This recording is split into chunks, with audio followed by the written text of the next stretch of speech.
시간 저희에게 큰 사랑을 주시고 정말 저희의 삶을 강력히 인도하실 주님을 정말 전심을 다해 찬양하기 원합니다.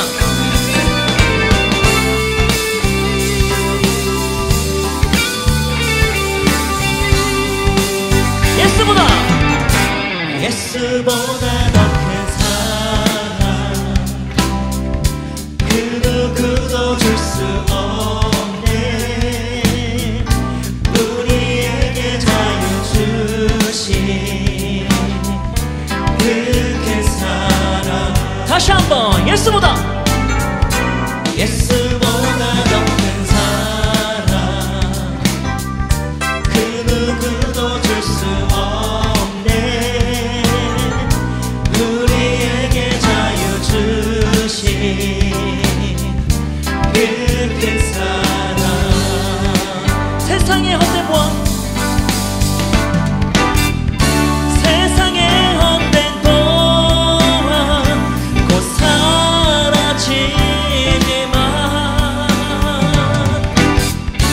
영원한 주의 사랑 나의 마음에 남으리. 예수보다 더 큰 사랑 그 누구도 줄 수 없네. 우리에게 자유 주신 그 큰 사랑. 다시 한번 전심을 다해서 예수보다 더 큰 사랑 그 누구도 줄 수 없네. 우리에게 자유 주신 그 큰 사랑. 찬양하세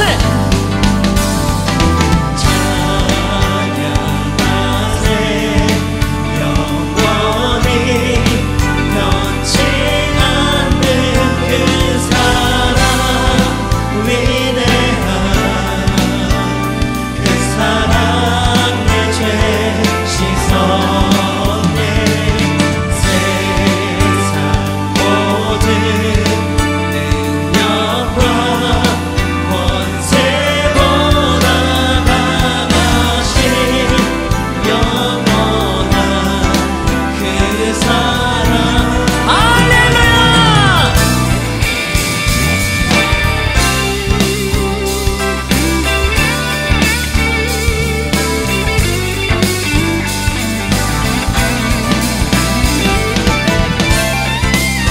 시간 주 예수님만 찬양하오니 모든 영광을 주님 홀로 받아 주시옵소서. 찬양하세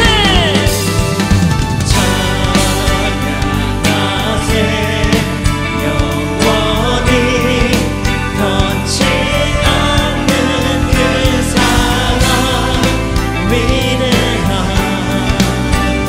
그 사랑 내 죄 씻었네. 세상 모든 능력과 권세보다 강하신 영원한 그 사랑. 여러분들의 목소리를 고백합니다. 예수보다 더 큰 사랑 그 누구도 줄 수 없네. 우리에게 자유 주신 그 큰 사랑.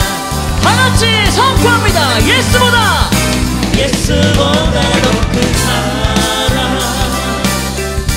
그 누구도 줄 수 없네. 우리에게 자유 주신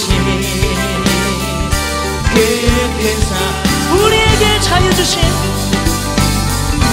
우리에게 자유 주신 그 큰 사랑. 아멘. 예수보다 더 큰 사랑은 없을 줄 믿습니다. 할렐루야. 다 같이 자리에 앉아서 찬양하시겠습니다.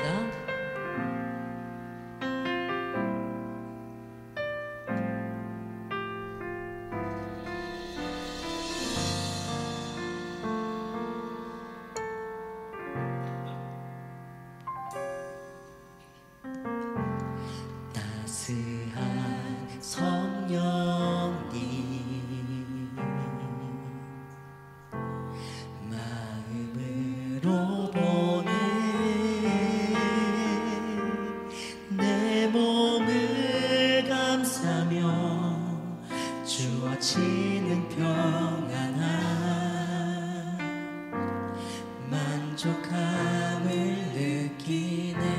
따스한 성령님, 따스한 성령님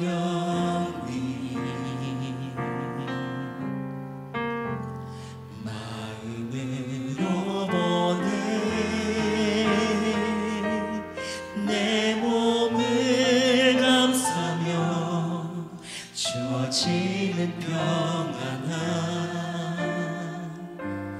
만족함을 부르신 곳에서 부르신 곳에서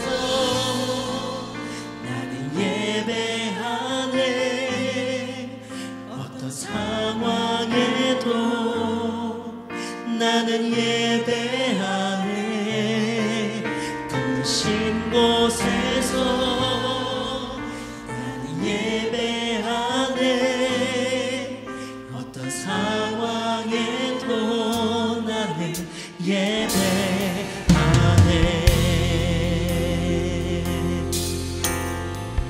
사랑과 진리, 사랑과 진리에 한 줄기 빛보네. 내 몸을 감싸며 주어지는 평안함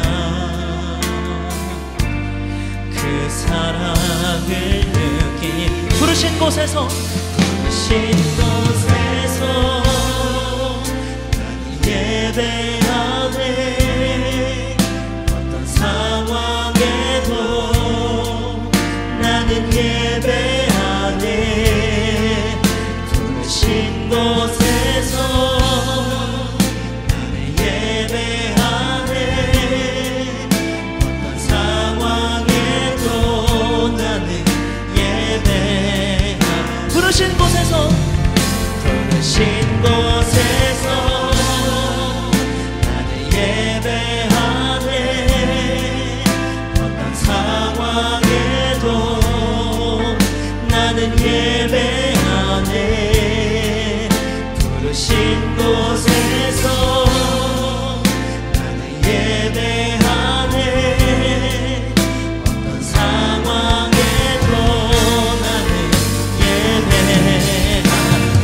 내가 걸어갈 때 길이 되고 내가 걸어갈 때 길이 되고 살아갈 때 삶이 되는 그곳에서 예배하네.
어떤 상황에도 나는 예배하네.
기쁨과 감사로 예배하는 자리에 저희를 부르셔서 전심으로 하나님을 찬양하며 경배하게 하시니 감사합니다. 우리의 삶의 주인 되셔서 우리를 선한 길로 믿음의 길로 인도하시는 하나님을 아바 아버지라 부를 수 있는 은혜를 주심을 진심으로 감사드립니다. 만물이 하나님의 섭리 안에 있음을 알게 하시고 좋으신 아버지를 바라보며 기대하게 하시니 참 감사합니다. 우리는 주님의 은혜가 아니면 살 수 없는 연약한 존재임에도 순간순간 내가 주인이 되어 하나님의 말씀보다 내 뜻대로 살아가고 많은 사람을 사랑으로 품기보다 미운 감정에 사로잡히기도 합니다. 우리의 믿음이 연약한 것을 용서하시고 말씀으로 회복되는 시간이 되게 하옵소서. 우리의 신앙과 삶이 일치할 수 있도록 우리를 도와주시옵소서. 나라와 민족을 위해 기도합니다. 대통령과 위정자들에게 지혜와 명철을 주옵소서. 하나님을 경외하고 국민을 사랑하는 위정자들이 되게 하시고 진리를 아는 국민들이 되게 하여 주시옵소서. 혼란과 분열이 아닌 화해와 회복의 길로 나아가게 하시고 정치와 경제가 안정되어 사회 문화가 하나님의 통치 안에 있는 나라가 되게 하여 주시옵소서. 세계가 전쟁과 갈등이 멈추고 주님의 공의와 평화가 온 세계 가운데 충만하게 하옵소서. 교회를 위해 기도합니다. 지금 러브투게더를 진행하고 있습니다. 장결 가족들과 정착하지 못한 새 가족들이 하나님의 사랑을 알게 하시고 우리의 기도와 섬김을 통해 예배의 회복과 변화가 있게 하옵소서. 홈커밍데이에 많은 장결 가족들이 예배로 초청되게 하옵소서. 제자 삼는 세계비전을 이루는 우리 교회가 되게 하옵소서. 15호 선교사가 속히 파송될 수 있도록 말씀과 기도로 잘 준비되어 주님이 보내시는 그때에 파송되어 열방의 복음을 전하는 선교사로 쓰임받게 하옵소서. 150 선교비전을 이루기까지 지속적으로 선교사가 파송되게 하시고 모든 성도가 같은 말 같은 마음 같은 뜻으로 둔하게 1500비전을 이루는 교회가 되게 하옵소서. 성도들의 가정마다 더운 날씨 가운데 건강을 지켜주시고 평안과 삶의 형통함을 누리게 하옵소서. 질병 가운데 어려움 당하는 성도들을 기억하셔서 소망 가운데 주님을 바라보게 하시고 치유와 회복의 은혜를 더하여 주시옵소서. 교회가 하나님의 나라를 세우기 위해 힘있게 달려갈 수 있도록 재정을 채워주시옵소서. 믿음으로 드리는 손길마다 복의 복을 더하셔서 부족함이 없게 인도하시는 하나님의 은혜를 누리는 삶이 되게 하여 주시옵소서. 다음 세대 여름사역을 준비하고 있습니다. 교사들에게 지혜와 명철을 주시고 사랑을 더하셔서 다음 세대를 말씀으로 잘 양육하는 여름사역 되게 하시고 교육기관마다 부흥하게 하여 주시옵소서. 담임 목사님을 위해 기도합니다. 영적 아비로 세우신 담임 목사님을 보호하사 건강을 지켜주시고 영적인 민감함을 주셔서 주님과 늘 깊이 있게 교제하며 성령 충만하게 하여 주시옵소서. 목양사에게 모든 필요를 채워주셔서 영적, 인적, 물적 공급함이 풍성하게 하시고 주님께서 주신 비전을 이룰 수 있도록 영력과 지력과 체력을 더하여 주시옵소서. 양육권련을 통해 세워진 충성된 일꾼들이 목사님의 동역자가 되어 교회를 세우고 하나님 나라를 세우게 하여 주시옵소서. 목사님의 가정을 축복하셔서 성령 충만하고 화목한 가정으로 세워 주시옵소서. 사모님에게 건강을 주시고 사역의 지혜와 좋은 열매도 허락해 주시옵소서. 새 자녀를 축복해 주셔서 믿음의 길을 가게 하시고 하나님 나라의 일꾼으로 쓰임받게 하여 주시옵소서. 이 시간 예배드리는 모든 성도들의 마음과 생각을 지켜주셔서 오직 주님만을 높이고 주님께 집중하는 시간이 되게 하옵소서. 예배를 돕는 많은 손길들이 있습니다. 각자의 자리에서 충성되어 쓰임받는 자녀들에게 더 큰 믿음 주시고 세상을 넉넉히 이기고 하나님 나라를 증거하는 삶을 살게 하여 주시옵소서. 우리를 죄에서 구원하신 예수님 이름으로 기도합니다. 아멘.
제가 나가서 혼자 신앙생활하고 저 열심만으로 하나님 만날 수 있다고 생각한 것과 다르게 정말 혼자서는 성장할 수 없음을 절실히 깨닫게 됩니다. 그러던 때에 교회를 내가 선택해서 가는 게 아니라 하나님께서 교회를 보내주시는 거구나, 나에게 맞는 교회를 깨닫게 됐습니다.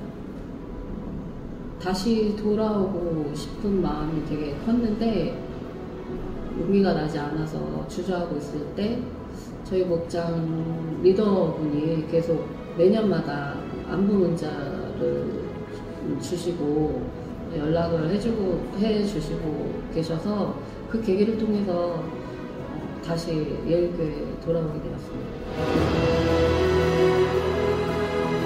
우선은 영감 있는 찬양과 예배, 그리고 뜨겁게 하나님 만날 수 있는 예배에 집중할 수 있어서 참으로 감사드립니다. 그러니까 내가 하나님 앞에서 변화되고 싶었고, 그래야 내 가족이, 그러니까 내 자녀가 변화되고 하나님께 끝까지 쓰임받고 싶다는 마음으로 시작했었는데, 훈련을 통해서 큰 변화와 성장의 은혜를 주셨고, 지금은 하나님과 매일 동행하는 삶이 무엇인지 기쁨을 누리게 돼서 매일매일 행복합니다.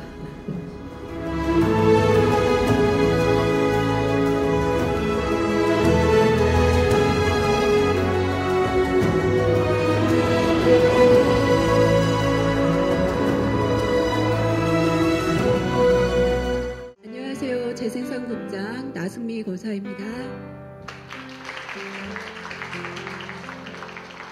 지금부터 신임 목자 임명식이 있겠습니다. 호명되시는 분은 단상 위로 올라와 주시기 부탁드립니다. 호칭은 생략하겠습니다. 박성인, 이혜수, 최민선. 우리 예일교회는 비전은 두 날개 1500 비전입니다. 오늘은 그 1500 비전에 또 한 발 다가서는 기쁜 날입니다. 이분들은 사랑이 꽃피는 공동체에서 또 사랑과 본을 받고 또 무엇보다 양육과 훈련을 통해 사명을 깨닫고 재생산 사역자로 이 자리에 서게 됐습니다. 먼저 신임 목자 선서가 있겠습니다.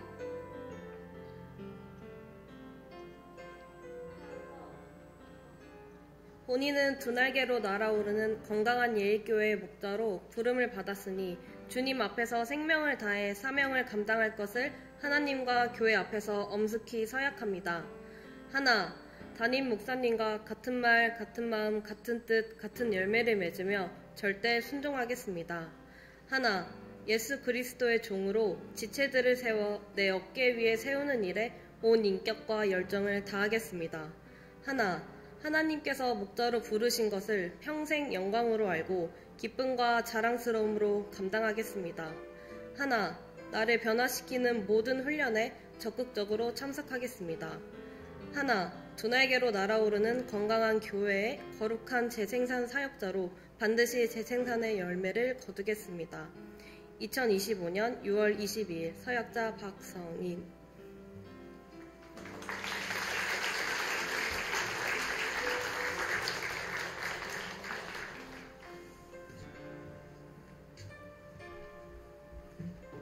네, 이어서 담임 목사님께서 임명장 수여해 주시겠습니다. 성인 임명장 제25-01호 성명 박성인. 위 사람을 두 날개로 날아오르는 건강한 교회에 작은 날개를 세우는 위대한 사역자인 목자로 임명합니다. 2025년 6월 22일 대한예수교 장로회 예일교회 담임 목사 강승신 대독.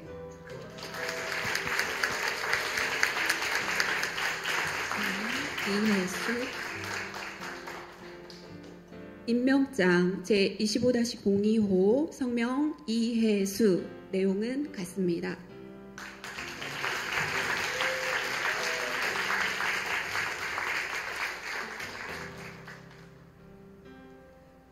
임명장 제25-03호 성명 최민선. 내용은 같습니다.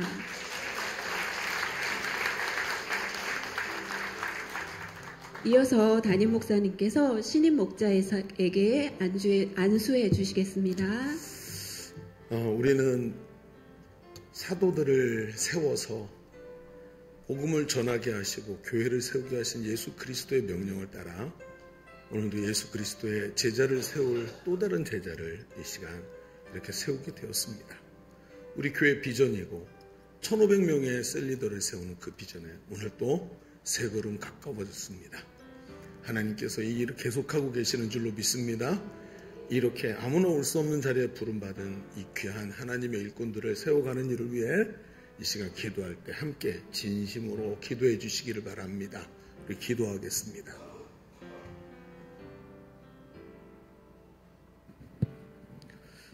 거룩하신 하나님, 오늘 우리를 사랑하시어서 예수 그리스도의 복음 전하는 주의 제자로 부르시고 주 예수 그리스도의 성령을 우리에게 부어주시어서 하나님의 일들을 감당하도록 하나님 우리를 인도하시니 감사합니다.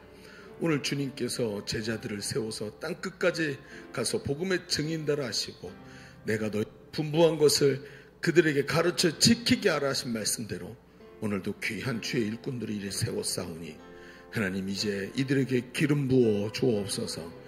성령으로 충만하게 하여 주옵소서. 사람의 힘으로 사람의 능으로 되지 아니하고 오직 하나님의 신으로 된다 하셨사오니 성령을 부어 이 시간 이 귀한 역사를 이룰 수 있도록 능력을 더하여 주옵소서. 이제도 내가 나서리 예수 이름 명하노니 성령을 충만히 받을지어다.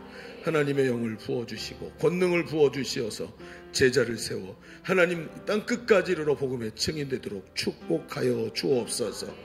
이제도 내가 나서리 예수 이름 명하노니 성령을 충만히 받을지어다. 하나님의 영을 부어 주시옵시고 거룩한 영을 임하게 하여 주시어서 땅 끝까지 죽어가는 영혼들을 구원해 예수 그리스도의 제자로 세우게 하여 주옵소서. 이제도 내가 나서리 예수 이름 명하노니 성령을 충만히 받을지어다. 하나님이여 영을 임하여 주시옵시고 저가 하나님의 능력을 받아 한 영혼을 귀히 세우며 하나님 앞에서 제자들을 재생산해내는 귀한 하나님의 일들을 감당할 수 있도록 축복하여 주옵소서. 오늘 이렇게 귀한 주의 일꾼들을 주 예수의 이름으로 세웠사오니 성령께서 기름 부으시고 끝까지 승리할 수 있도록 채우시고 역사하여 주옵소서. 축복하오며 예수님의 이름으로 기도하옵나이다. 아멘. 우리 박수로 축복하겠습니다.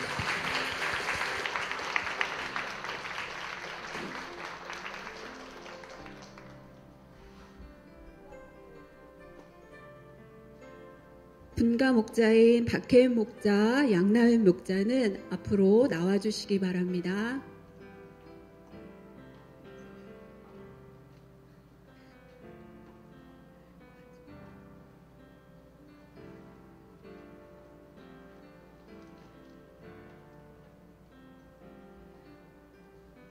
네.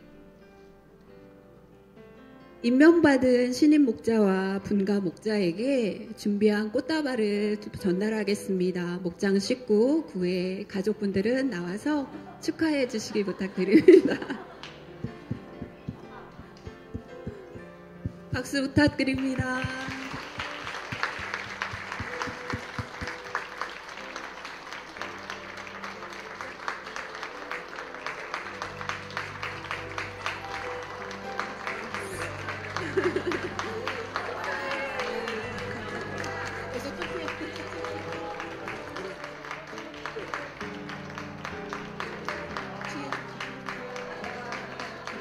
네, 축하해 주시고 내려가시면 됩니다.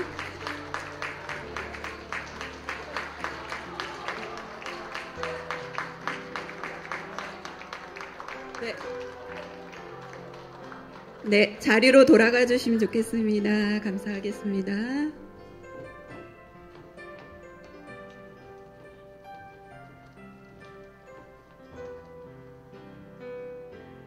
이 시간 신임 목자, 임명받은 신임 목자들이 내려갈 때 정말 큰 소리로 축하해 주시고요. 축하와 격려의 박수 부탁드립니다. 인사하고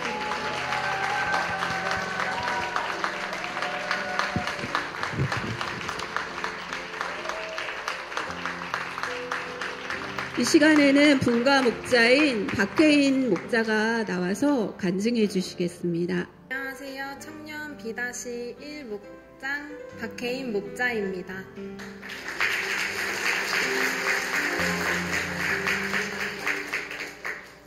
작년 10월 하나님의 은혜로 목장이 분가하고 분가 후 처음으로 모인 목장 모임에는 저를 포함한 3사람이 모였습니다.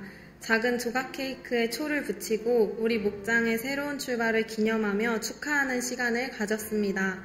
3명밖에 모이지 않았는데 30명이 모인 것만큼 뜨거웠고 열정적이었습니다. 그렇게 첫 목장 모임에서 기도 제목을 나누는 중에 제자학교 훈련을 받고 있던 목장 식구가 내년 상반기에 퇴사를 생각하고 있다며 직장이 무탈하게 정리되고 아울리치에 갈 수 있도록 기도해달라고 했습니다. 저는 그 말을 듣는 순간 물 들어온다 생각했습니다. 이 목장 식구는 제가 고등학교에 들어가 처음 사귄 같은 반 친구이며 고3 때 해피스쿨과 청소년부 친구 초청 축제에 초청되어 예일교회에 오게 된 저의 단짝 친구입니다. 그때부터 우리 교회를 오긴 했지만 온다 싶으면 사라지고 사라졌다 싶으면 나타나는 신앙의 방황을 하는 친구였습니다. 제가 진심으로 사랑하며 아끼는 친구였기에 포기하지 않고 그 마음을 두드렸습니다. 오랜 두드림 끝에 목장 식구는 작년 봄 회복 캠프를 시작으로 양육을 받으며 연약했던 신앙이 눈에 띄게 성장해 갔습니다. 신앙생활이 정착된 것은 살아계신 하나님을 만나고 복음을 깨달은 순간부터였습니다. 한 영혼을 충성된 일꾼으로 세우는 열쇠는 바로 모든 믿는 자에게 구원을 주시는 하나님의 능력, 즉 복음이었습니다. 기본적인 신앙생활은 정착되었지만 그리스도의 제자된 삶을 사는 것은 쉽지 않았을 것입니다.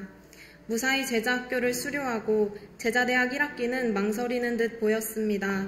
하지만 감사하게도 주일 설교 중 목사님의 말씀에 도전을 받아 제자대학 1학기를 지원했습니다. 그렇게 저와 함께 리더캠프에 참석하게 되었습니다. 양육받은 지 1년밖에 안 된 이 친구가 과연 셀리더의 비전을 어떻게 받아들일까 긴장되고 기대되었습니다. 마지막 다 함께 나눔을 할 때 목장 식구가 손을 번쩍 들고 앞으로 나갔습니다. 저에게는 매우 긴장되는 순간이었습니다. 목장 식구는 리더 캠프에서 받은 은혜를 나누며 저는 이제 빼도 박도 못하게 됐습니다 라고 말했습니다.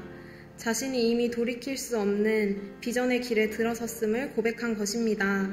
저는 그 광경이 너무 신기했습니다. 철없고 어리기만 했던 시기를 지나 저희 둘은 같은 비전을 바라보는 동역자가 되어 있었습니다. 저는 지체하지 않고 우리 목장의 인턴으로 함께 분가를 준비하자고 말했습니다. 인턴은 이미 하나님의 부르심을 받아들이고 마음의 준비를 한 상태였습니다. 순수한 어린아이와 같은 순종이었습니다.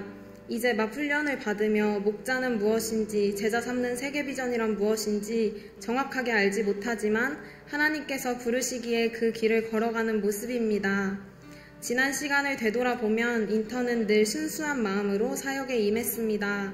처음 행복 모임을 같이 할 때 실행 지침을 알려준 그대로 실천하며 불신자들에게 자신이 하나님을 만나고 느낀 감정, 치유 기도를 통해 회복된 이야기 등 받은 은혜를 자연스럽게 나누곤 했습니다. 하나님의 말씀에 대해서도 의심하지 않고 있는 그대로 받아들이는 좋은 마음밭을 가졌습니다. 하나님께서 이 믿음을 기쁘게 받으시고 앞으로 펼쳐질 사역의 현장에 큰 기적을 행하실 줄 믿습니다. 인턴은 양육훈련을 통해 1년 만에 가치관이 완전히 변화되어 그리스도인의 흔들리지 않는 정체성을 가진 모습으로 성장했습니다. 어린 시절부터 너무 친한 사이였지만 깊은 대화를 나누면 저와는 정반대의 생각을 가지고 있었고 말이 잘 통하지 않을 때도 있었습니다. 이제는 예수 그리스도 안에서 같은 말, 같은 마음, 같은 뜻이 되어 눈빛만 봐도 마음을 알 수 있는 사이가 되었습니다. 복음이 무엇인지도 몰랐던 영혼이 복음을 깨닫고 누리며 복음을 증거하는 삶을 살아갑니다.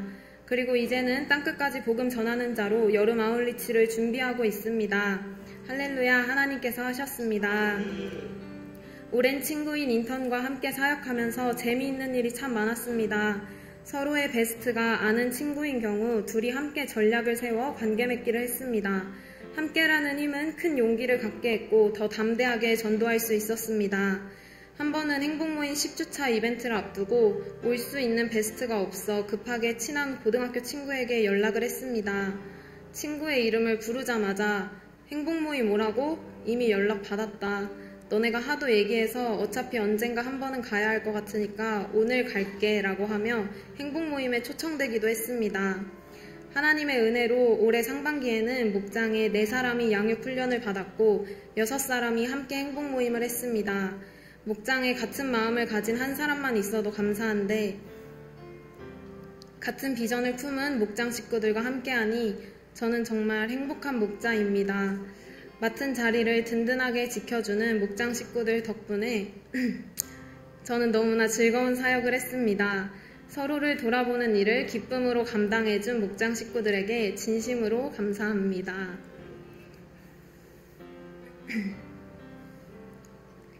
또다시 새롭게 출발하는 목장이 벌써부터 기대가 됩니다. 그 이유는 하나님께서 완벽한 계획 속에 저를 인도하고 계시기 때문입니다. 비전을 품은 사람에게는 승리의 길이 약속되어 있기 때문입니다. 하나님께서 저를 재생산 사역자로 부르셨음을 확신하기 때문입니다. 저의 사역을 세밀하게 도와주시는 든든한 디렉터 사모님, 항상 응원해주시고 기도해주셔서 감사합니다. 저에게 제자 삼는 세계비전을 위임해 주신 담임 목사님, 저의 스승이 되어주시고 기다림의 사랑을 가르쳐주셔서 감사합니다. 태초부터 이 모든 일을 계획하시고 인도하신 하나님, 부족한 저를 사용해 주심에 감사합니다. 이 모든 감사와 영광을 제 삶의 주인 되신 하나님께 올려드립니다. 감사합니다. 우리 하나님의 말씀은 창세기 12장 1절로 9절의 말씀을 보겠습니다. 오늘 이 분가한 목자가 청년 목자입니다. 결혼을 얼마 앞두고 있는데 8개월 만에 분가했다 그러죠. 여러분 점점 짧아지고 있는 겁니다. 이 분가 여러분 이렇게 하는 겁니다. 사람이 완벽해서 셀리더로 세워지는 게 아니라 부족하지만 셀리더로 세워지고 하나님 앞에서 성장해 나가는 줄로 믿습니다. 그래서 이렇게 세우는 거예요. 세우면 이제 이름표가 목자이기 때문에 자신의 사명을 감당하게 돼 있습니다. 성령이 오시기 때문에.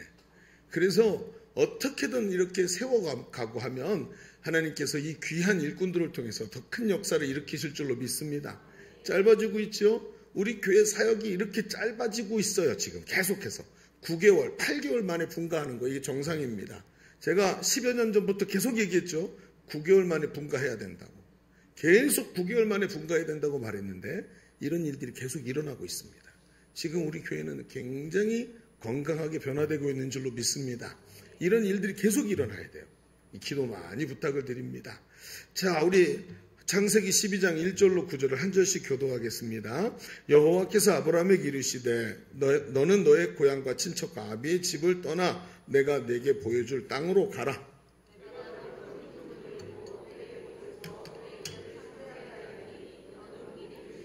너를 축복하는 자에게는 내가 복을 내리고 너를 저주하는 자에게는 내가 저주하리니 땅의 모든 족속이 너로 말미암아 복을 얻을 것이라 하신지라.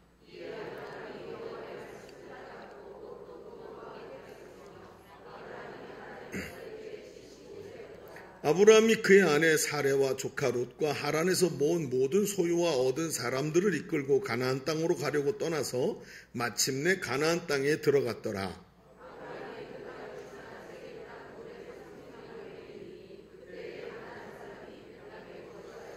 여호와께서 아브라함에게 나타나 이르시되 내가 이 땅을 내 자손에게 주리라 하신지라. 자기에게 나타나신 여호와께 그가 그곳에서 제단을 쌓고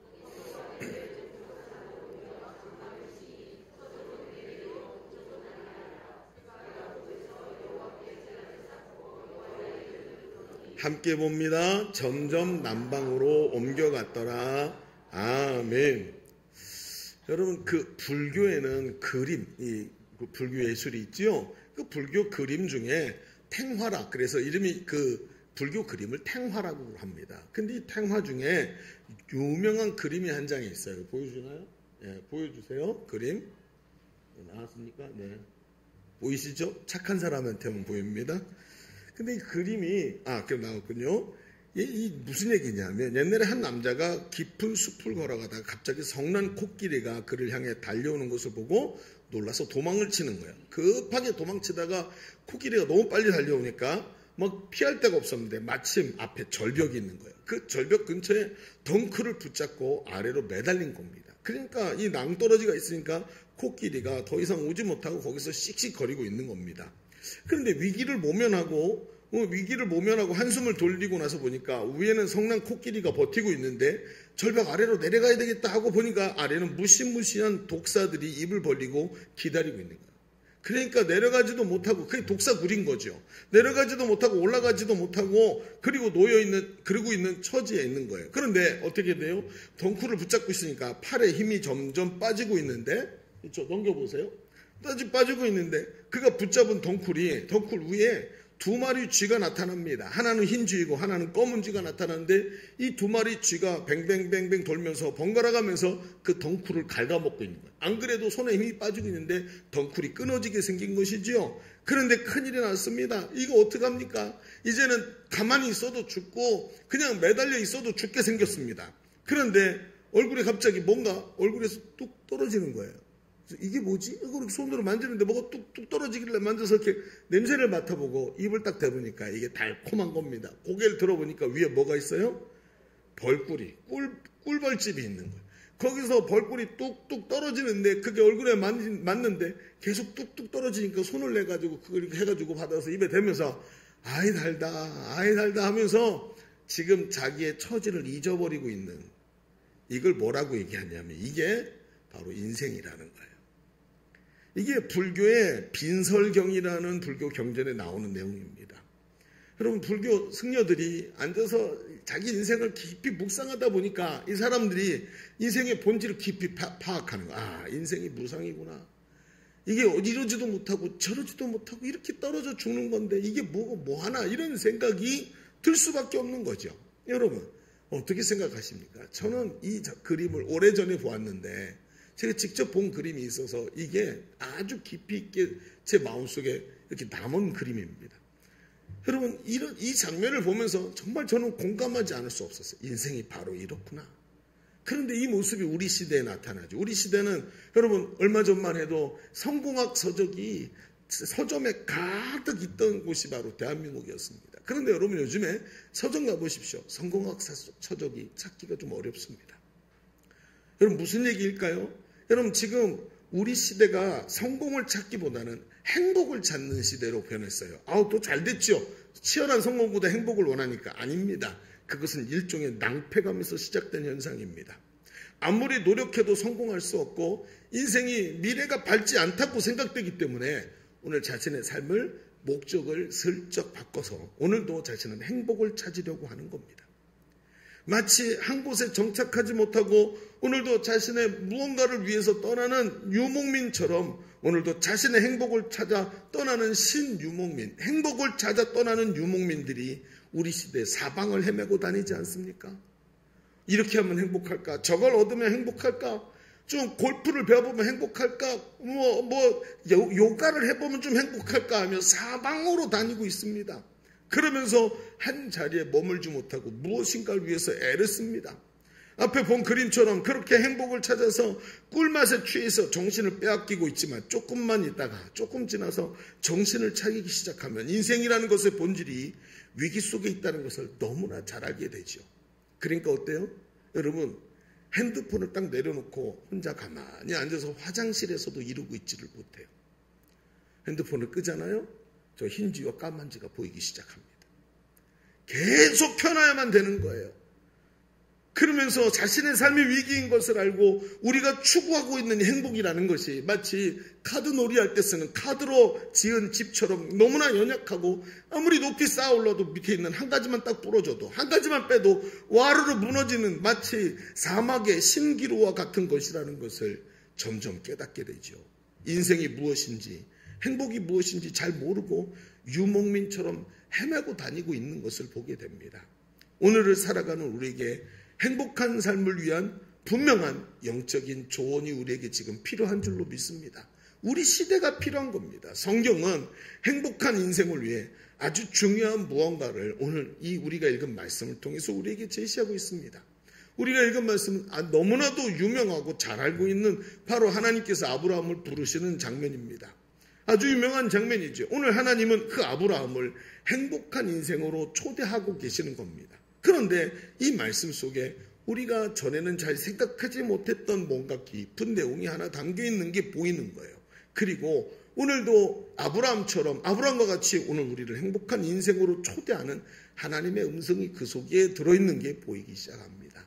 원하기는 오늘 이 말씀을 조금만 더 깊이 바라봅시다. 우리 교회는 말씀이 조금 더 깊이 바라볼 수 있는 안목이 중요하지요. 이 말씀을 그렇게 바라보면서 오늘 행복한 인생으로 초대하시는 하나님의 음성을 들을 수 있는 저와 여러분이 되기를 주님의 이름으로 축복합니다. 자, 주보를 펼쳐서 주보 3면을 보시기 바랍니다. 주보 3면에 보면 말씀의 제목은 행복한 인생으로 초대라고 해놓고 두 가지 얘기를 또 보시죠.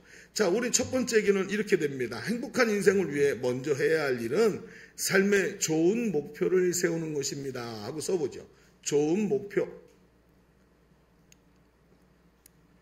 뭘 세우는 거라고요? 좋은 목표. 그냥 목표가 아니고 좋은 목표입니다. 그리고 뒤에다가 괄호를 쳐놓고 떠나는 믿음이라고 괄호 속에 하나 써보시기 바랍니다. 없는 거지만 괄호를 열고 떠나는 믿음하고 괄호를 딱 닫아놓고 이제 말씀을 듣고 들리는 대로 내가 쓰고 싶은 내용들을 쭉 쓰면서 따라오시면 좋겠습니다. 우리가 읽은 말씀, 오늘 1절과 2절 말씀은 하나님께서 아브라함에게 삶의 방향을 지시하시는 얘기가 나오죠. 이렇게 말합니다. 같이 읽어볼까요? 시작. 여호와께서 아브라함에게 이르시되 너는 너의 고향과 친척과 아버지의 집을 떠나 내가 내게 보여줄 땅으로 가라. 내가 너로 큰 민족을 이루고 내게 복을 주어 내 이름을 창대하게 하리니 너는 복이 될지라. 이 말씀. 자, 우리가 너무나 잘 아는 말씀인데 이 말씀을 읽다 보면 이 말씀에 중요한 키워드가 몇 가지 나옵니다. 그 중에 고향, 친척, 아버지의 집이라는 이야기가 우리 눈에 오지요. 왜 그러냐 하면 당시 사람들에게 고향, 친척, 아버지의 집은 인생의 모든 것이라고 봐도 됩니다. 우리가 살고 있는 이 시대와 다르죠. 고대 시대니까 고향, 친척, 아버지의 집을 떠나면 보장되는 게 아무것도 없습니다. 치안도 보장되지 않죠. 재산도 보장되지 않고 미래도 보장되지 않습니다. 그리고 모르는 사람들 사이에 가서 이방인으로 사는 것이 얼마나 고되고 힘들 것인지 그냥 조금만 생각해봐도 압니다. 지금까지 자기가 가지고 있던 모든 것을 버리라는 얘기가 되는 것입니다. 하나님은 아브라함에게 자신이 기댈 수 있는 편안하고 안락한 삶의 자리를 떠나게 하십니다. 다른 말로 하면 인생길이 익숙하고 편한 자리를 떠나 오직 하나님과 동행하고 하나님만 바라볼 수 있는 자리로 안내하시는 거죠. 그런데 우리가 듣기에는 너무나도 황당한 말씀입니다. 그러나 이것이 믿음의 조상으로 부름받은 아브라함에게는 가장 중요한 이야기였습니다. 모든 익숙한 과거를 뒤로 하고 하나님과 새로 시작하는 삶. 하나님께서 원하시는 그 기준을 만족하는 사람으로 가지고 있어야 내가 갖고 있는 삶이 내 자녀에게, 그리고 내가 갖고 있는 삶의 모습이 그 다음 자녀에게 가면서 하나님이 생각하시는 바로 하나님만 예배하는 하나님의 백성이 세워질 테니까. 그러니까 하나님께서 어떻게 하세요? 지금까지 왔던 것들을 다 내려놓고 나와 새로운 시작을 하자 하면서 아브라함에게 뚜렷한 비전을 주시는 거예요. 아브라함은 하나님께서 제시하시는 이 비전을 받아들였고 그 방향으로 인생의 방향을 정했습니다. 그런데 여러분, 이것을 결정하는 데에는 믿음이 필요한 것이죠. 하나님께 내 삶의 운전대를 맡겨드리는 신뢰가 꼭 필요한 것입니다.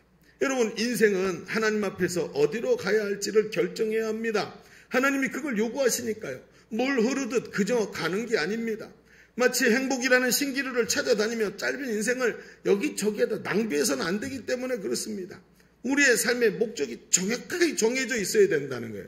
여기에는 믿음이 필요한 것입니다. 우리는 어떻습니까? 육신을 가진 존재입니다. 육신이라는 한계 속에 갇혀있기 때문에 우리는 시간과 공간에 머물러 있을 수밖에 없는 존재입니다. 여러분, 당연한 것처럼 보이지만 천사가 보기에, 하나님이 보시기에 육신 안에 갇혀져 있는 존재라는 거예요. 그러니까 어때요? 과거와 미래가 있지만 사실은 이것은 개념일 뿐이지 우리는 과거를 바꿀 수도 없고 미래로 갈 수도 없습니다. 우리의 존재론적 특징이 뭡니까? 그냥 늘 현재 속에 사는 거예요. 오늘을 살아가고 지금을 사는 것밖에 우리에게 주어진 게 없어요. 그래서 우리는 현재 속에서만 살 수 있는 유한한 존재라 영원 속에서 바라보는 분들, 그 하나님과 천사들이 보는 시점과는 다른 시점을 가지고 있습니다. 그러다 보니까 우리의 특징이 뭐예요? 내일을 모르고 앞으로 1시간 후의 일도 알 수가 없어요. 그러니 인생이 늘 의심하고 두려워할 수밖에 없는 게 우리의 본질입니다. 그러니 어떻습니까? 우리의 삶을 살아가면서 우리는 늘 의심할 수밖에 없어요. 여러분, 지나가다가 길을 가다가 토끼 같은 짐승들을 보십시오. 비근한 예로 강아지만 봐도 그렇습니다. 여러분, 지나가다 옆에 소리가 들리면 깜짝 놀라서 옆을 쳐다보지 않습니까? 토끼가 멀리서 자그마한 소리만 내도 후다닥 도망가지 않습니까? 왜 그렇습니까? 너무나 자기에게 연약한 존재라서 빨리 도망쳐야 되는 겁니다. 늘 두려워하고 의심하는 우리의 모습과 너무나 닮아 있어요. 한 번뿐인 인생, 어떤 삶이 잘 사는 인생인지를 몰라요. 그래서 하나님 앞에서 오늘 우리도 두려움과 늘 의심하는 삶들을 내려놓고 믿음이 필요한 것입니다. 그래서 우리는 하나님을 믿고 하나님 우리에게 믿음을 요구하시면서 믿음을 가지고 하나님께 나갈 때 하나님께서 우리를 인도하시고 선한 길로 하나님께서 베푸시는 좋은 것으로 우리를 채우시는 줄로 믿습니다. 그분은 신실하신 분이고 후회가 없으신 것을 우리가 너무나 잘 알고 있지 않습니까? 전능하신 하나님께서 말씀하시는 것을 따르는 길이 승리의 길임을 성경은 우리에게 말합니다. 사랑하는 자에게 좋은 것을 주시는 분이고 여기까지 인도하신 하나님께서 장래에도 인도하실 것을 믿기에 오늘도 그 믿음으로 이런 의심밖에 할 수 없는 존재임에도 불구하고 그 믿음으로 하나님을 따라서 나설 수 있는 것이 아니겠습니까? 하나님의 음성을 따르기 위해서 하나님을 신뢰하는 믿음이 분명해야 되는 것입니다. 아브라함의 믿음이 바로 이런 것이었습니다. 야고보서에 보면 아브라함이 그 말씀을 믿으니 하나님께서 그것을 의로 여기셨다 그랬어요. 여러분 야고보서 2장 23절에 이에 성경에 이른바 아브라함이 하나님을 믿으니 그것을 의로 여기셨다.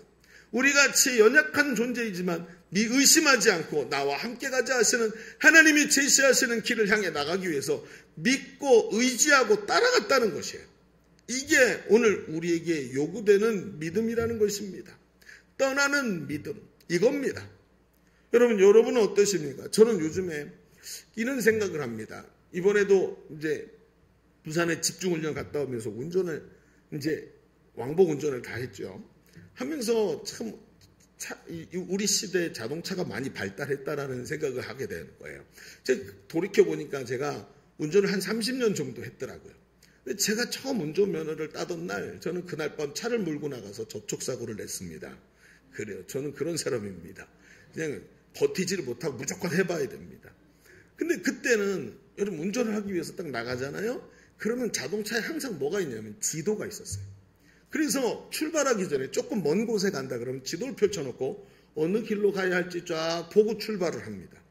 그리고 머리에 이제 감각이 있죠. 이쪽이 북쪽이고 이쪽이 남쪽이고 이쪽이 동쪽이니까 내가 어디서 동쪽으로 갈 거야. 그러면 가다가 길을 모르는 길이 나오면 방향을 보고 서쪽인지 동쪽인지 보고 길을 선택해서 가죠. 모르는 길이 나와도. 그게 감각입니다. 그런데 어느 날부터인가 내비게이션이 나오기 시작했어요. 내비게이터가 움직이기 시작했죠. 그러면서 길을 몰라도 상관이 없습니다. 출발하기 전에 어디에 도착할지 도착지만 딱 누르면 어느 길이 빠른지도 찾아서 딱 해줍니다. 그러니까 얘가 지금 어느 길로 가지 하고 내가 아는 길로 가나 더 빠른 길로 가나 하고 찾아보지 않아도 돼요. 나보다 더 똑똑하니까. 그래서 그냥 시키는 대로 갑니다. 이제 완전히 하다 보니까 완전히 믿죠. 내가 아는 길이 아니어도 괜찮아. 얘가 가라고 하는 길이 빨라요. 확실해. 그러고 갑니다. 신뢰하는 거죠. 그런데 가다 보면 어떤 일이 벌어지냐면 가끔 핸드폰을 집에서 놓고 온다든지 내비게이션이 고장나는 날이 오죠. 상상도 할 수 없는 일이 벌어집니다. 여러분 제가 한번 내비게이션이 딱 꺼지는 걸 한번 현상을 경험하고 나니까 아주 충격적인 일이 벌어졌어요. 어디로 가야 될지를 모르겠는 거예요. 내가 운전을 30년을 했는데 어디로 가야 될지 모르겠는 거예요. 내비게이션이 꺼져버리니까요. 마치 길을 잃어버린 것 같이 막막해지더라고요. 여러분 그렇습니다. 우리의 삶 속에서도 이렇게 믿음을 요구하시는데 가끔 우리 안에 이 내비게이션이 꺼지는 것 같은 현상이 벌어집니다. 하나님의 음성이 들리지 않고 내 안에 믿음이 없는 것 같고 온통 바쁜 일상과 세상의 방법이 난무하는 순간이 우리 가운데 오지요. 믿음이 흔들리고 목적지를 잊어버립니다. 우선순위가 무너지고 허둥대고 있는 자기 자신을 발견하죠. 어느 순간 내 삶을 안내하던 하나님의 음성은 들리지 않고 온통 세상의 잡념과 염려와 근심들이 우리 머릿속에 가득 차서 우리를 혼돈의 길로 몰아넣는 것을 느낍니다. 여러분 그때는 어떻습니까? 삶의 방향을 잊어버려요. 하나님이 인도하시는 방향이 느껴지질 않습니다. 흔들립니다. 내비게이션이 딱 꺼진 것 같은 현상이 발생을 하는 거예요. 하나님은 말입니다. 아브라함에게 이 내비게이션이 꺼지지 않도록 하시는 일들을 하시는 거예요. 뭐라고 얘기하십니까? 하나님의 계획을 정확하게 가르쳐 줍니다. 2절에 보니까 이렇게 말해요. 내가 너로 큰 민족을 이루고 내게 복을 주어 내 이름을 창대하게 하리니 너는 복이 될지라. 너를 축복하는 자에게 내가 복을 내리고 너를 저주하는 자에게 내가 저주하리니 땅의 모든 족속이 너로 말미암아 복을 얻을 것이라. 하나님이 말씀하십니다. 내가 너를 왜 불렀고 도대체 무엇을 하려고 하는지 결국 하나님과 동행하면 어디로 가게 되는지 그 마음속에 뚜렷한 하나님께서 아브라함의 마음속에 지도를 넣어주시면서 내비게이션이 절대 꺼지지 않도록 길과 방향을 정확하게 알게 하시는 거예요. 이걸 뭐라고 부르느냐? 바로 이걸 비전이라고 부르는 것입니다. 비전, 인생의 목표, 내가 이 땅에 왜 왔고 하나님은 나를 통해 무슨 일을 하기를 원하시는가를 정확하게 인식하는 것. 이 인식이 있으니까 내비게이션이 꺼지질 않는 거예요. 하나님께서 내게 주신 삶의 목적이 뚜렷합니다. 이런 삶을 왜 내게 주셨는지 정확하게 알고 신실하신 하나님, 여기까지 인도하신 하나님, 후회가 없으신 하나님께서 계획하신 바를 반드시 이루실 것을 믿음으로 알기에 오늘도 하나님을 따라서 흔들리지 않게 그 방향을 향해 나가는 거예요. 눈앞에 보이는 세상적 목표나 내 인생의 성취가 아니라 하나님의 나라를 위해 오늘도 인간적 목표가 너무나 빈약하고 취약한 것을 알고 잘 먹고 잘 사는 것이 아니라 오직 하나님 나라를 위해 살아가는 것이 아닙니까? 예수님께서 마태복음 6장 31절에 이렇게 말씀하십니다. 그러므로 염려하여 이르기를 무엇을 먹을까, 무엇을 마실까, 무엇을 입을까 염려하지 말라. 이는 다 하나님이 없는 이방인들이 구하는 것이라. 하나님 앞에 부름받고 아브라함의 자녀되고 예수 그리스도로 구원받은 너희는 너희 하늘 아버지께서 이 모든 것이 너희에게 있어야 할 줄을 아시느니라. 그런즉 너희는 먼저 그의 나라와 그의 의를 구하라.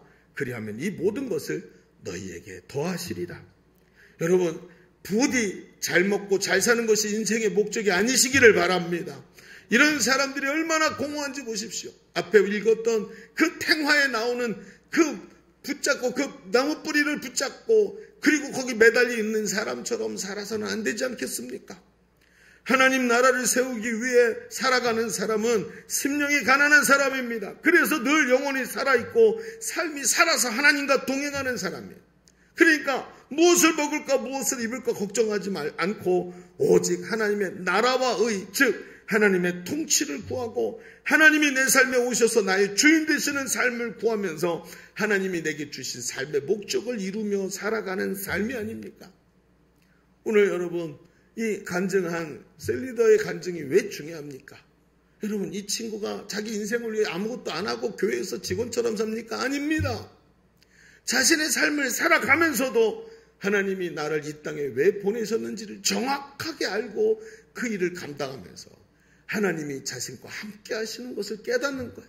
그러니까 그 사람에게 하나님께서 운전면허증을 내주듯이 하나님의 축복의 라이센스를 주시고 하나님께서 그와 함께 하시고 그 길을 분명히 인도하시는 것을 보고 있지 않습니까? 오늘 중요한 것이 이것입니다. 여러분, 왜 행복하지 않을까요? 왜 행복의 길에서 제일 중요한 것이 무엇입니까? 오늘도 하나님께서 나를 향한 하나님의 분명한 목적과 계획을 알려주실 때 그 사람이 그 방향을 붙잡고 하나님 앞에서 존귀한 삶을 살아가게 되는 줄로 믿습니다. 오늘도 믿음으로 이 길을 달려갈 수 있는 저와 여러분이 되시기를 주님의 이름으로 축원합니다. 자, 우리 첫 번째 얘기를 좀 정리해 보시죠. 지금까지 우리는 행복한 인생을 위해 먼저 해야 할 일이 삶의 좋은 목표를 정하는 것이라고 했습니다. 이것이 얼마나 중요한지 그걸 보고 떠나는 믿음이라고 그랬어요. 하나님께서 목표를 주시면 그 목표를 믿음을 붙잡고 떠날 수 있고 그 목표를 향해 떠날 수 있고 흔들림 없이 오늘도 달려갈 수 있는 목적지가 분명한 삶이 되어야 할 줄로 믿습니다. 자, 그런데 오늘 이 이야기를 조금만 더 여기서 펼쳐가 보죠. 저는 이 말씀이 여기서 끝났으면 참 좋겠습니다. 그런데 여기서 끝나질 않더라고요. 오늘 말씀도 보면 뭐라 그러냐면 아브라함이 믿음으로 하나님이 지시하신 땅으로 갔다는 걸 압니다. 그런데 하나님께서 제시하신 비전을 보고 믿음으로 따라갔는데 오늘 말씀의 마지막 부분은 얼마 지나지 않아서 하나님께서 지시하신 곳에서 아브라함이 떠나서 남쪽으로 옮겨가다가 결국 애굽까지 가게 되는 사건을 보여줍니다. 8절의 중반에 이런 얘기가 있어요. 그가 그곳에서 여호와께 제단을 쌓고 여호와의 이름을 불렀더라 하면 좋겠는데 부르더니 점점 남쪽으로 옮겨갔다라고 얘기를 하는 거예요. 결국은 애굽까지 가게 되죠. 여러분, 이게 무엇일까요? 그의 삶에 무슨 일이 생긴 걸까요? 잘 가던 인생이 하나님께 인도하심을 받아서 잘 가던 삶이 왜 엉뚱한 길에 접어들어서 위기를 만났을까요? 이게 오늘 정말 중요한 이야기인 것입니다. 여러분, 저는 이런 생각을 합니다. 세상에서 제일 어려운 게 뭐냐? 저는 그것이 지속이라고 생각합니다. 선한 일을 할 때도 한번 마음 먹고 선한 일을 하는 건 누구나 한 번쯤 해볼 만합니다.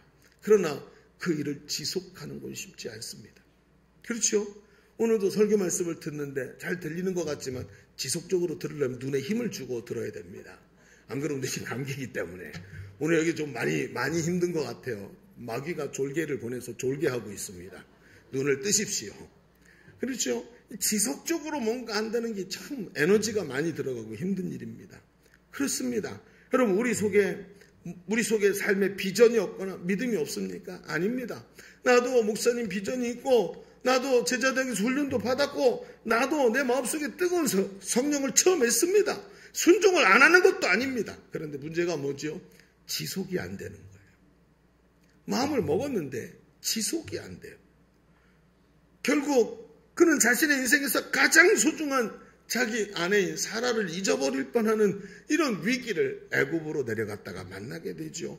믿음이 흔들려도 분명히 비전으로 가라 했는데 왜 아브라함이 이런 모습이 됐을까? 오늘 말씀을 조금만 더 깊은 얘기를 이제 해보십시다. 이게 중요한 얘기니까 여기다가 이제 눈을 부릅뜨고 들어야 되는 얘기가 요겁니다. 자, 보실까요? 두 번째 얘기를 이렇게 한번 써보시죠. 이미 세워놓은 삶의 좋은 목표를 다시 생각해 봐야 합니다. 자, 앞에 분명히 좋은 목표라고 생각했는데 다시 생각해 보자는 거예요. 거기다 이렇게 한번 써볼까요? 괄호 열고 지속하는 믿음. 첫 번째는 뭐예요? 떠나는 믿음이라 그랬죠. 두 번째는 무슨 믿음이라고요? 지속하는 믿음이라 그랬어요. 자, 한번 생각해 보십시다. 여러분 아브라함은 목축업을 했습니다. 그러니까 양을 치는 사람이었다는 생업이죠. 그러니 기근이 오면 우리처럼 이렇게 풀이 많은 지역이 아니고 풀이 나는 곳곳에 밑에 습기가 좀 있고 응달이 져 있고 움푹 패이고 이런 데 풀이 나니까 그 풀이 있는 곳에 양을 끌고 가서 먹여야 됩니다. 그런데 기근이 오니까 여기 이슬이 여긴 안 내리고 저기만 내리면 저기 풀이 있으니까 그리 갈 수밖에요. 안 그러면 양들이 다 죽으니까 이게 삶이잖아요. 우리의 삶이 그래요. 먹고 마시는 것을 외면하면서 살 수가 없습니다. 상황에 따라 움직일 수밖에 없는 거예요. 그런데 이게 뭐예요? 바로 유목민이라는 거예요. 여러분 우리가 뭐라고요? 행복을 찾아서 움직이는 유목민의 모습을 하고 있다 그랬잖아요. 이게 바로 아브라함입니다. 아브라함이 남방으로 내려간 이유는 분명히 이런 이유가 있었을 것입니다. 그러나 더 중요한 건 뭐냐면 앞에 얘기했던 좋은 목표, 바로 그 좋은 목표가 개인적 시야를 벗어나지 못했기 때문에 이런 일이 벌어지는 거예요.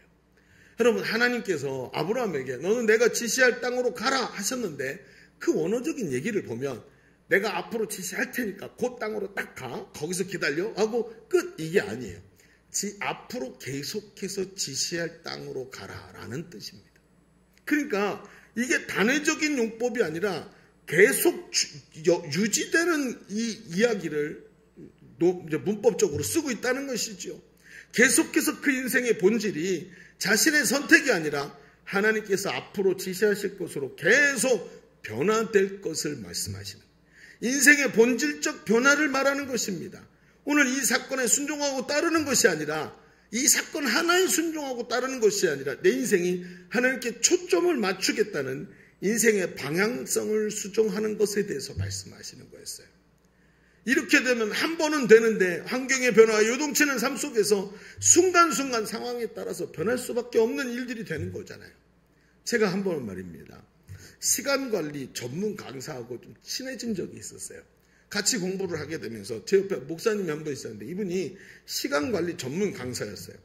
저도 시간관리가 어려워서 이 사람하고 좀 가까이 친하게 됐길래 물어봤어요. 목사님 하나 질문이 있는데 목사님 이거 전문가니까 좀 정말 물어보고 싶다고. 시간 관리의 핵심이 뭐예요? 나도 책도 읽어보고 시간 관리하느라고 이것도 해보고 저것도 해봤는데 시간 관리의 핵심이 뭐예요? 라고 물어봤어요. 그랬더니 이 목사님이 저를 딱 보더니 씩 웃으면서 목사님 그 뭘 것 같아요? 한번 맞춰보세요. 그러는 거예요. 그래서 제가 이제 여기저기서 들은 것도 있고 있으니까 이렇게 말했어요. 우선순위요? 그렇죠. 여러분 시간 관리는 우선순위대로 해야 되죠. 관심 없으시군요. 그래요. 시간이 가든 말든 뭐 우선순위대로 해야 된다고 제가 얘기를 했어요. 그랬더니 그 목사님이 씩 웃더니 그럴 줄 알았대요. 그렇게 말씀하실 줄 알았어요. 그래서 뭐라 그러냐면 목사님 시간 관리는요 우선순위보다 먼저 방향성이에요. 그러시는 거예요. 방향성이요? 그게 뭡니까? 이제 얘기를 하는 거죠. 그랬더니 이분이 얘기를 하는 거예요. 목사님의 역할이 뭐냐는 거예요. 역할이 뭐냐요? 저요 뭐 목사 아닙니까? 그게 아니고 내가 생각하는 내가 어떤 존재인지를 다 써보래요. 저는 목회자, 예수님 제자, 또 아빠, 남편, 우리 부모님의 아들, 또 제 동생들의 형님, 또 친구, 뭐 여러 가지 제 역할을 썼어요. 그런데 이러면서 여기서 아이러니하게도 내가 우선순위를 두는 게 뭐냐고 물어보더라고요. 가만히 생각해보면 저는 목회자, 그렇죠? 이게 저의 이름에 딱 따라 붙는 거니까 뭐 또 아빠 뭐 이런 걸 이제 적은 거예요. 근데 목사님 이것 때문에 행복하세요? 라고 물어보는 거예요. 그럼 저는 목회자를 열심히 했습니다. 그렇죠? 저는 사명이라고 생각하고 열심히 했어요. 그런데 제가 뭘 했냐면 제가 해야 되는 일을 찾은 거예요. 제가 해야 되는 일을 찾더라고요. must do. 내가 뭘 해야만 되는가를 자꾸 찾는 거예요. 내가 누구냐가 아니라. 그럼 우리나라의 호칭의 체계를 보십시오. 영어에서 남편이 아내를 부를 때 뭐라고 부르죠? 모르세요? 집에 가서 오늘 해보십시오. honey라고 부르죠. honey가 뭐예요? 꿀이라는 뜻이죠. 달콤한 사람. 당신만 생각하면 정말 꿀을 먹은 것처럼 입이 너무 달콤하다. 이런 뜻이잖아요. 그렇죠? 이게 그 사람의 호칭이에요. 그렇죠? 근데 우리의 호칭을 보십시오. 우리는 뭐라고 호칭을 하죠? 여보, 여기 좀 봐, 여기 좀 봐. 이런 뜻이에요.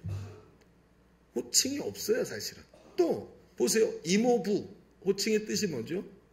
이모의 남편이라는 역할을 말하는 거예요. 그렇죠? 역할을 말해요. 역할을. 우리의 호칭들이 대부분 역할로 돼 있어요. 그러다 보니까 우리가 이 땅에 살아가면서 해야 되는 일을 자꾸 역할로 여기는 거예요. 그러니까 무엇을 위해 하느냐가 더 중요한데 무슨 일을 해야 되느냐에다가 자꾸 초점을 맞추는 거예요. 그러다 보니까 여러분 무슨 일을 하느냐보다 방향성, 나는 어디로 갈 것이냐가 더 중요하다는 거예요. 이 목사님이 하는 얘기가 목사님이 생각하고 있는 자기 자신이 어디서나 100점이 돼야 된다고 생각하고 계시죠? 라고 그러더라고요. 그렇죠. 저는 목사로도 100점, 남편으로도 100점, 아빠로도 100점, 아들로도 100점이 되고 싶은 게 제 욕망이니까요. 근데 목사님 솔직히 말해 보십시오. 그게 됩니까? 많은 사람이 다 잘하려고 생각한다는 거예요. 그러니까 어떻게 돼요? 며칠 지나면 지속이 안 되고 거기서 회의를 느끼고 안 되는 자기 자신에게 환멸을 느낀다는 거예요. 거기서 시간 관리가 망한다는 거예요. 그것 때문에 기쁘고 감사하고 내 존재가 더 확실해져야 되는데 그것을 그 일을 하느라고 모든 걸 다 포기하고 그 일을 하다가 진짜 소중한 걸 놓친다는 거예요. 그리고 나니까 이 일도 너무 힘든 거예요. 저는 목회가 너무 중요하고 하나님이 주신 사명이지만 저는 아빠로서의 역할을 하지 못하면 여기서 좌절하고 쓰러질 수밖에 없는 거예요. 자기 존재의 방향성이 정확하게 세워져야지 되는데 이게 안 되니까 방향성을 놓치고 나니까 목표 지향적이 되니까 삶이 날마다 건조해지고 외로워지고 만족이 없는 거예요. 얻기는 얻는데 몇 주 하다가 지속이 안 되고 쓰러지는 이유가 바로 여기 있는 것입니다. 내가 누구인지에 대한 정리가 안 되는 거예요. 하나님께서 아브라함에게 말씀하신 핵심은 목적지를 잡은 것이 먼저가 아니라 방향을 잡은 것이 먼저였습니다. 하나님께서 안내하시는 곳으로 나는 가는 사람이라는 자기 방향성을 먼저 잡아야 되는 것이지 해야 될 일을 먼저 잡은 얘기가 아닙니다. 한번 보실까요? 여러분 조금 전에 우리가 읽었던 1절, 2절, 3절을 한번 보십시오. 제가 다시 읽어볼 테니까 여기서 제일 중요한 게 뭔지 한번 찾아보십시다. 보세요. 자, 이제 정신을 차리고 들어봐야 됩니다. 제일 중요한 게 뭐냐?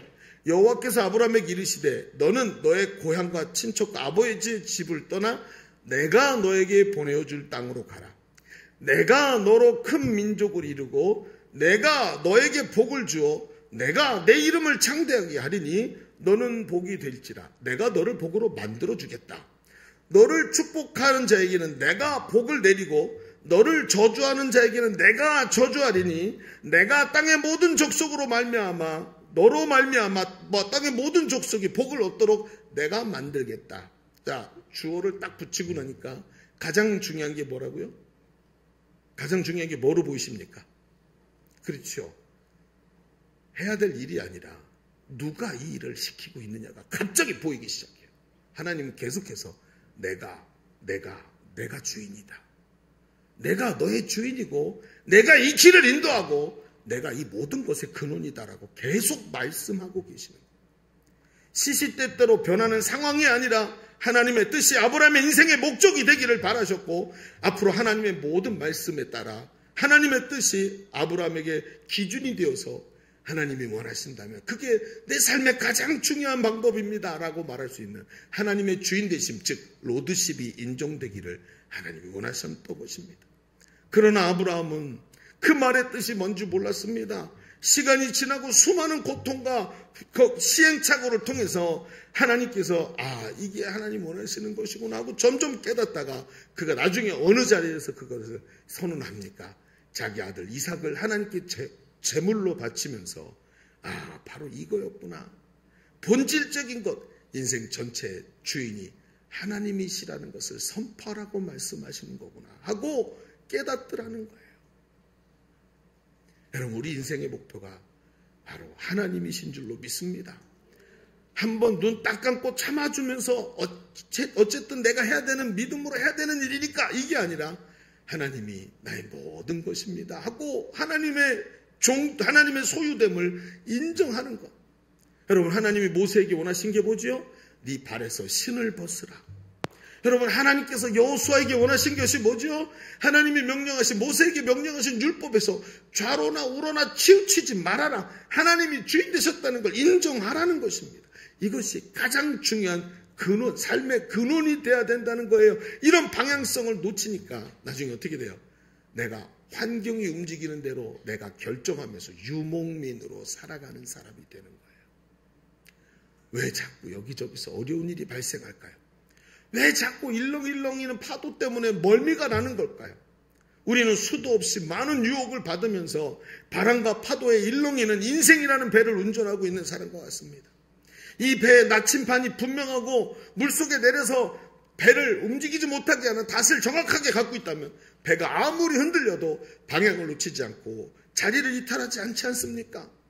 돌아보십시오. 우리의 삶의 문제는 이 수많은 일렁임에 우리가 따라가면서 멀미를 일으키고 있는 것이 아닙니까?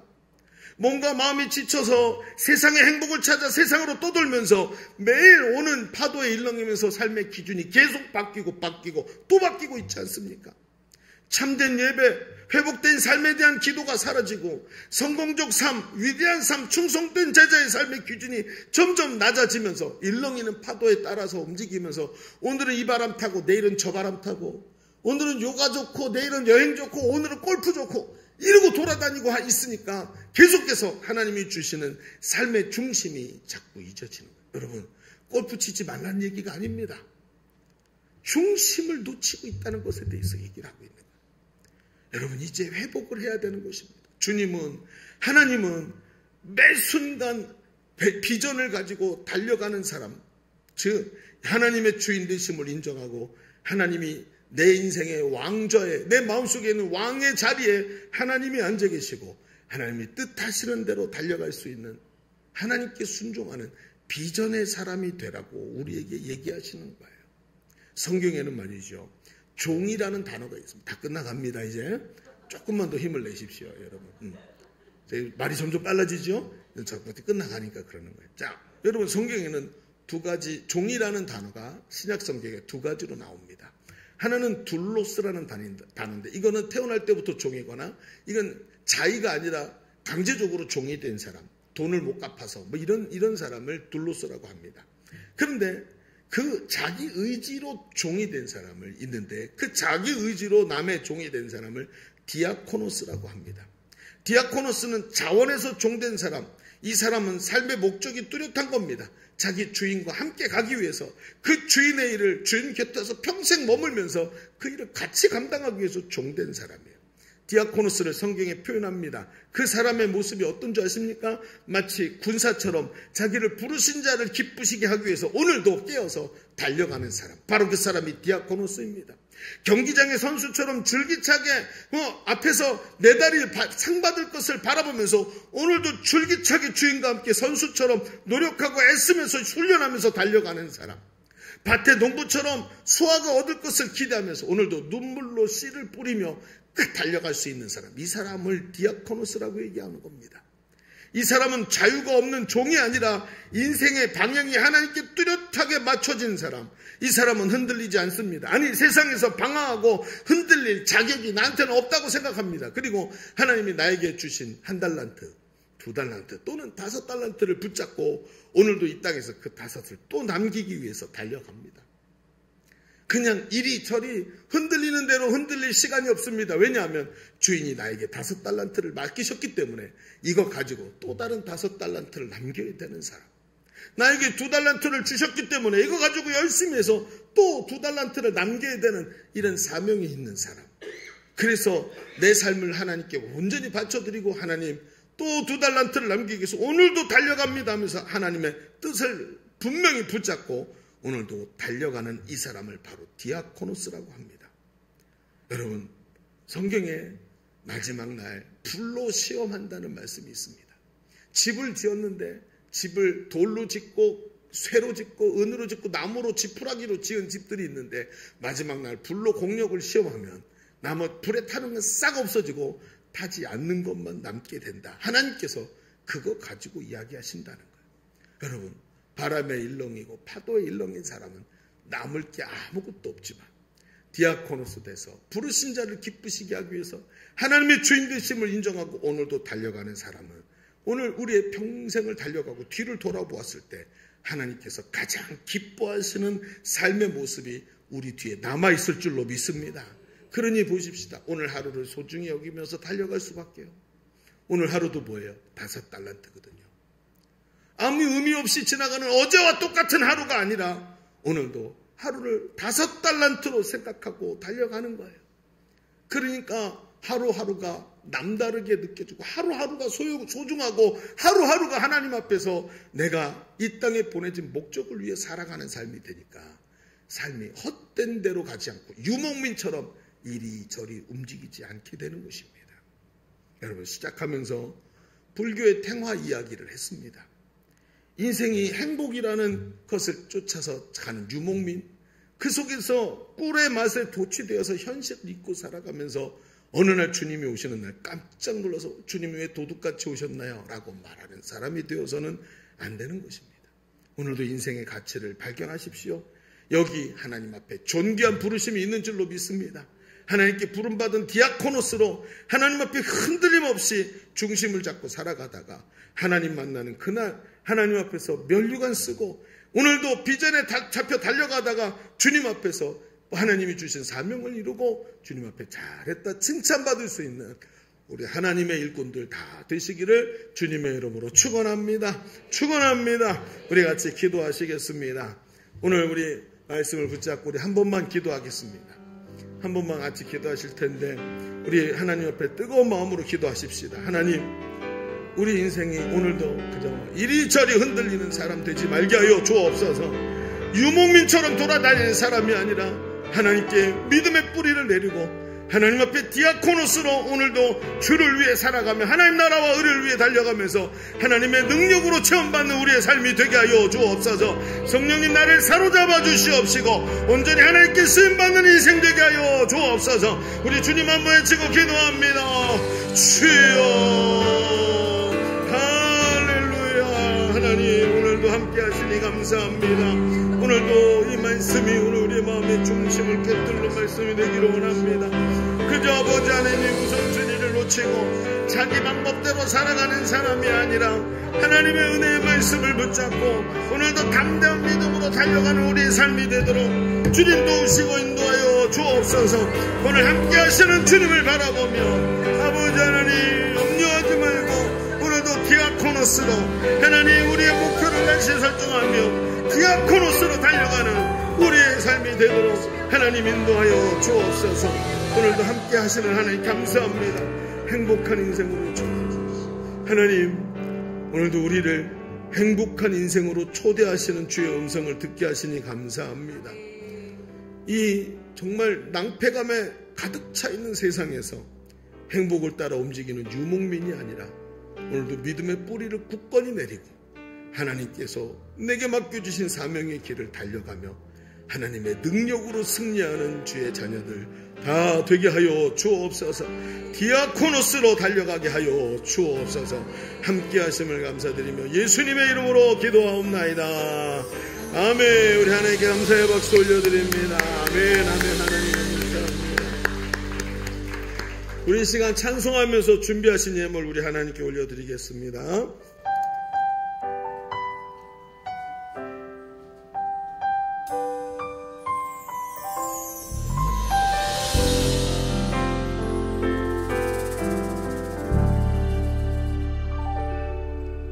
이곳에 임하신 하나님 나라 가난한 마음으로 바라보리라.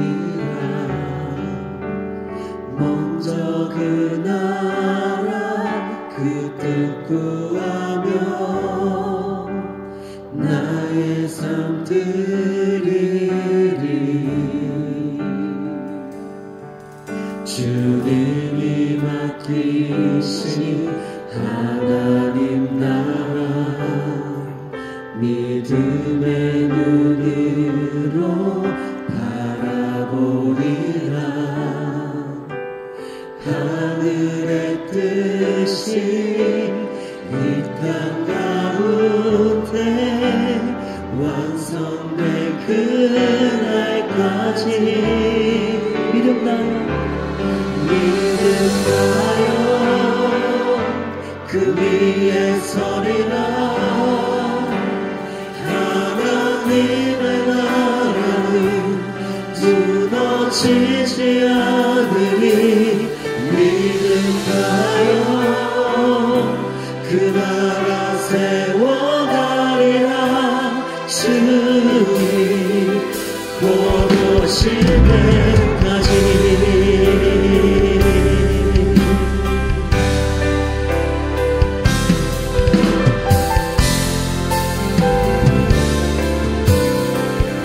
이곳에 임하신 하나님 나라 이곳에 임하신 하나님 나라 가난한 마음으로 바라보리라.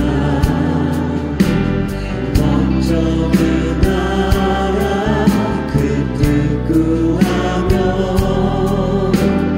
나의 삶 주님이 맡기신 하나님 나라 주님이 맡기신 하나님 나라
자, 드려진 예물을 위해서 기도하겠습니다.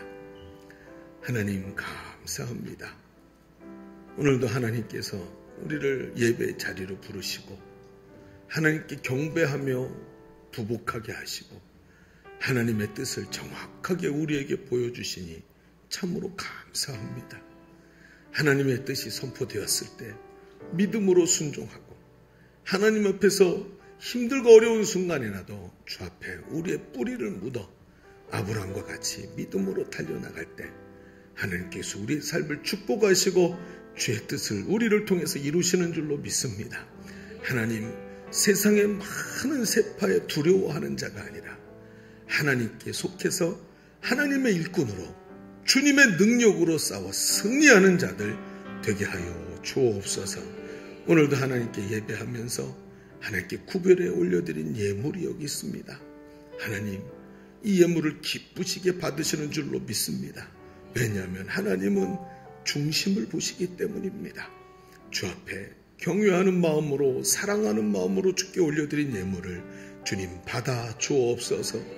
중심을 받아주시고 사랑하는 마음을 받으시고 긍휼히 여기셔서 두 손을 들어 우리의 인생을 축복하여 주옵소서. 드린 손길의 아버지인 기도의 제목들을 주님 받으시고 하나님께 올려드린 중심을 받으시고 하나님 축복하여 주시옵소서.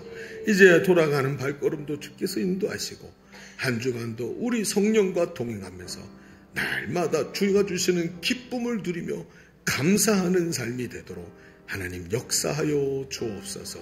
함께 하심을 감사드리며 이제는 우리 구주 예수 그리스도의 은혜와 아버지 하나님의 지극하시고 만극하신 사랑하심과 성령님이 우리 가운데 함께 하시고 내주하시는 은혜가 오늘 모여 예배하는 모든 성도들 머리머리 위에 우리의 삶의 현장과 가정 위에 주님이 핏값으로 사신 주의 몸된 교회 위에 열방의 선교사들과 지금도 신음하는 이 나라 이 민족 위에 이제로부터 영원토록 함께 있을지어다. 아멘.